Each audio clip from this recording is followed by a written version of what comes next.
Assalamualaikum warahmatullahi wabarakatuh. Selamat pagi anak-anakku semua. Semoga kalian selalu diberikan kesehatan ya. Tetap jaga protokol kesehatan ya di masa pandemi COVID-19 ini ya. Semoga COVID ini cepat berlalu supaya kita bisa bertemu tatap muka di sekolah ya. Oke, pada hari ini ya, pada pelajaran ekonomi ya, tetap dengan pembelajaran daring, kita akan membahas tentang lembaga keuangan. Nah, apa saja subpokok bahasan yang akan kita bahas pada lembaga keuangan bank dan non-bank? Subpokok bahasan yang pertama satu, ya, pengertian fungsi dan peranan lembaga keuangan, bank dan non-bank. Dua, jenis lembaga keuangan bank dan non-bank. Tiga, sejarah dan perkembangan lembaga keuangan bank dan non-bank di Indonesia. Empat, pengertian sistem keuangan Indonesia. Nah, itu yang akan menjadi bahasan pada topik pelajaran mengenai subtema lembaga jasa keuangan di perbankan ya. Sebelum kita lanjut ya, kita bahas dahulu mengenai tentang pengertian fungsi peranan bank, lembaga keuangan bank. Apa sih itu yang namanya perbankan atau lembaga bank gitu kan. Kata bank berasal dari bahasa Italia yaitu banco atau bangko, pada masa lalu berarti bangku atau meja ya.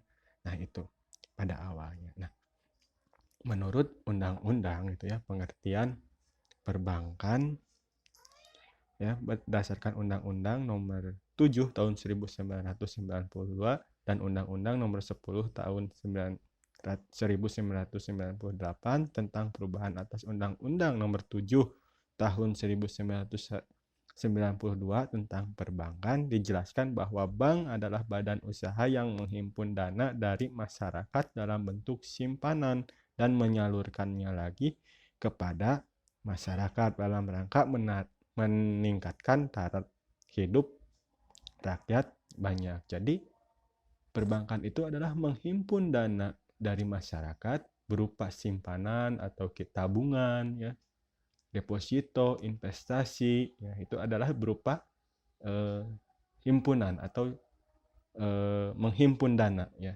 Nah, disalurkan lagi kepada masyarakat berupa apa? Berupa kredit, obligasi, saham. Nah, itu adalah cara menyalurkan perbankan kepada masyarakat. Nah, menurut Dahlan Siamat, lembaga keuangan itu adalah badan usaha yang kekayaannya terutama dalam bentuk aset keuangan atau tagihan dibandingkan dengan aset non-finansial atau aset real. Nah, ini akan berupa aset kekayaan yang kita miliki ya, yang dihimpun dari masyarakat ya, seperti itu. Lembaga keuangan sebagai mediator antara kelompok masyarakat yang berlebihan dan rumah tangga dan kelompok masyarakat yang memerlukan dana pengusaha. Nah, fungsi bank ya.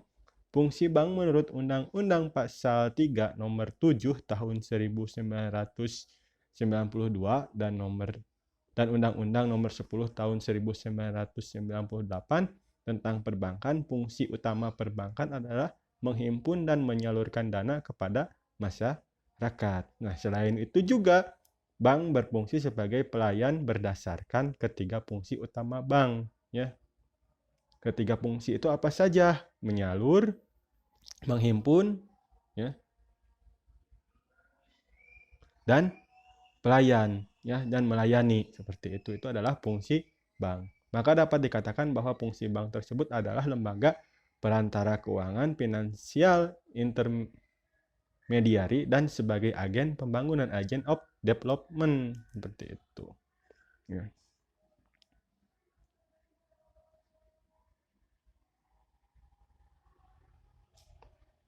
Ya, fungsi lembaga keuangan bank itu ya, lembaga keuangan berfungsi itu ya menurut Penny Sawitri Eko Hartanto ya pada tahun 2007 yang pertama itu melancarkan pertukaran produk, barang dan jasa. Dua, menghimpun dana dari masyarakat dalam bentuk simpanan dan menyalurkannya lagi ke dalam bentuk pinjaman.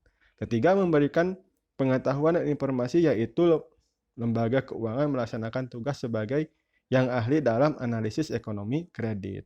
Ya. Lembaga keuangan berkewajiban menyebarkan informasi kegiatan yang berguna dan menguntungkan bagi nasabah. Ya, ini kan mempromosikan, misalkan mempromosikan deposito, mempromosikan pinjaman, seperti itulah tugas perbankan. Nah, fungsi lembaga keuangan bank juga ada lagi ya. Yang keempat itu memberikan jaminan. Lembaga keuangan mampu memberikan jaminan moral mengenai keamanan dan masyarakat yang dipercaya kepada lembaga keuangan tersebut. Jadi kalau misalkan bank itu harus memberikan kenyamanan ya, berupa jaminan supaya si uang nasabah itu tetap aman disimpan di bank tersebut. Kelima, menciptakan dan memberikan likuiditas. Lembaga keuangan mampu memberikan keyakinan kepada nasabah ya bahwa dana yang disimpan akan dikembalikan pada atau dibutuhkan atau pada waktu jatuh tempo seperti itu. Nah, oke, sampai di sini ya materi kita. Apabila ada pertanyaan, silahkan kalian berkomentar di Google Classroom ya, atau misalkan bisa di via WhatsApp ya. Nanti Bapak deskripsikan info untuk pertanyaan di Google Classroom. Terima kasih, tetap jaga kesehatan, tetap jaga protokol kesehatan. Terima kasih. Billahi taufiq wal hidayah. Wassalamualaikum warahmatullahi wabarakatuh.